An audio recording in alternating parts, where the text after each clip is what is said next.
नमस्कार, मैं हूं प्रभाकर मणि तिवारी। आप देख रहे हैं मेरा एक खास कार्यक्रम पॉलिटिक्स विद प्रभाकर। क्या कविगुरु और नोबेल पुरस्कार से सम्मानित रविंद्रनाथ टैगोर का रंग सांवला या काला था? केंद्रीय शिक्षा मंत्री और बीजेपी के सांसद सुभाष सरकार का तो कम से कम यही मानना है।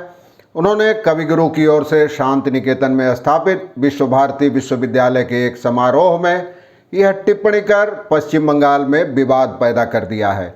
उन पर बंगाल के महापुरुषों के अपमान के आरोप लगाए जा रहे हैं, लेकिन सुभाष सरकार अपनी बात पर अड़े हैं। आज मुद्दा इसी विवाद की और इस पर आने वाली प्रतिक्रियाओं की। पूरा वीडियो देखिए और अगर जचे तो कृपया सब्सक्राइब करें, मित्रों परिजनों के साथ शेयर करें और घंटी का निशान भी दबा दें।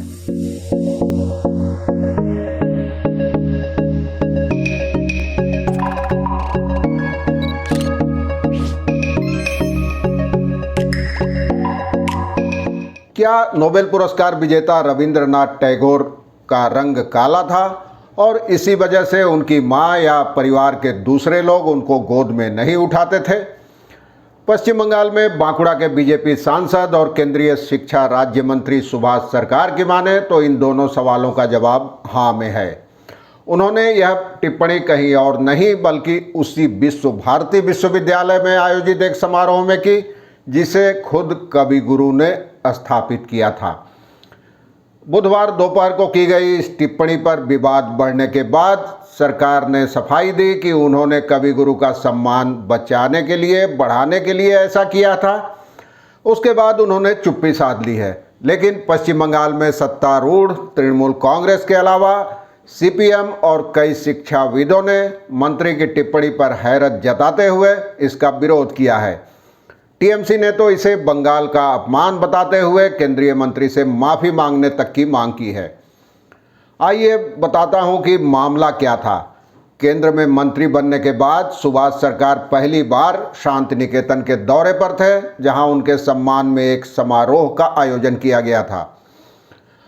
बांग्ला में अपने भाषण में उन्होंने कहा, तार माँ एवं बाड़ी ओने के कालो बोले ताके कोले नितेन ना, সেই रविंद्रनाथ ठाकुर भारतेर होए विश्व जय करेছেন। यानी उनकी माँ और परिवार के दूसरे लोग काले होने की वजह से उनको गोद में नहीं उठाते थे।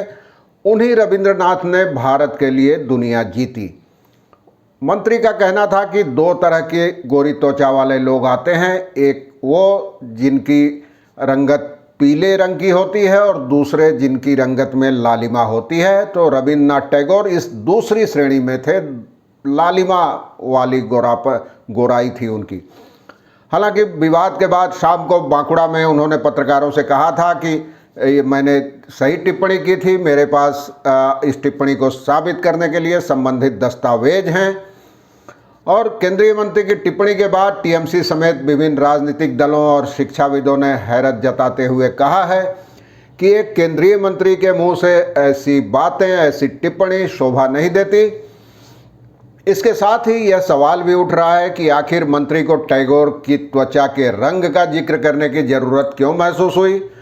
प्रदेश बीजेपी भी हालांकि बचाव कर रही है, लेकिन उसके नेता भी असमंजस में है। एक वरिष्ठ नेता कहते हैं कि आखिर उनको त्वचा के रंग का जिक्र करने की क्यों ज़रूरत पड़ी, न तो वैसा मौका था, न ही वैसा प्रसंग कोई था। और टीएमसी के सांसद अभिषेक बनर्जी कहते हैं कि सुभाष सरकार को इतिहास की कोई जानकारी ही नहीं है। यह सब लोग जानते हैं कि रविंद्रनाथ की त्वचा का रंग गोरा था। मंत्री की यह टिप्पणी रंगभेदी और बंगाल के महापुरुषों का अपमान है। और अभिषेक का कहना है कि सुभाष सरकार को दोबारा विश्व भारती परिसर में घुसने नहीं दिया जाना चाहिए। सीपीएम ने भी लगभग यही बात कही है।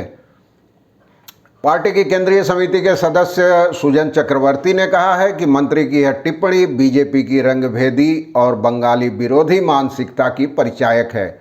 उनका कहना है कि प्रधानमंत्री नरेंद्र मोदी और पार्टी के दूसरे नेताओं को सरकार के बयान की निंदा करनी चाहिए और सरकार को अपनी इस टिप्पणी के लिए माफ़ी मांगनी चाहिए। सीपीएम नेता का आरोप है कि बीजेपी धर्म और जाति के आधार पर देश को बांटती रही है। अब उसने समाज को बांटने के लिए त्वचा के रंग को भी मुद्दा बना लिया है। कोलकाता स्थित रविंद्र भारती विश्वविद्यालय के पूर्व वाइस चांसलर रहे पवित्र सरकार कहते हैं कि मुझे नहीं पता कि मंत्री ने आखिर किस आधार पर यह टिप्पणी की है। पता नहीं उन्होंने टैगोर की जीवनी ध्यान से पढ़ी है या नहीं। आखिर मंत्री साबित क्या करना चाहते थे। सरकार का सवाल था कि नोबेल पुरस्कार हासिल करने या कालजयी कृतियां रचने में त्वचा की क्या भूमिका है। शिक्षा मंत्री के मुंह से ऐसी टिप्पणी शोभा नहीं देती। लेकिन बीजेपी ने सुभाष सरकार का बचाव किया है। पार्टी के प्रवक्ता समीक भट्टाचार्य ने कहा कि सुभाष सरकार ने रविंद्रनाथ या उनके परिवार के खिलाफ कोई टिप्पणी नहीं की है। वे दरअसल त्वचा के रंग के आधार पर होने वाले भेदभाव के खिलाफ बोल रहे थे। उनका मकसद किसी का अपमान करना नहीं था। बीजेपी का आरोप है कि टीएमसी हर मुद्दे को राजनीतिक रंग देने का प्रयास कर रही है। उधर बीजेपी के वरिष्ठ नेता और त्रिपुरा के राज्यपाल रहे तथागत राय ने भी कहा है कि मंत्री के बयान को बेवजह तूल दिया जा रहा है। उनका कहना है कि बंगाली परिवारों में शादी के विज्ञापनों में भी गोरे वर-वधू का जिक्र किया जाता है। मंत्री की टिप्पणी रंग के आधार पर होने वाले भेदभाव और ऐसी सामाजिक मानसिकता के खिलाफ थी। सरकार या बीजेपी अपने बचाव में चाहे कुछ भी कहें, पश्चिम बंगाल में रविंद्रनाथ एक बेहद संवेदनशील मुद्दा है और बंगाल के लोग अपने महापुरुषों का सम्मान करना जानते हैं। ये बात पश्चिम बंगाल विधानसभा चुनाव में भी साबित हो चुकी है। इसलिए इस मुद्दे पर विवाद थमने की बजाय बढ़ता ही जा रहा है। क्या मंत्री और बीजेपी इसके लिए माफ़ी मांगेंगे, ये आगे देखना है। ऐसा हुआ तो मैं आपको फिर बताऊंगा। आज के लिए बस इतना ही। धन्यवाद। नमस्कार।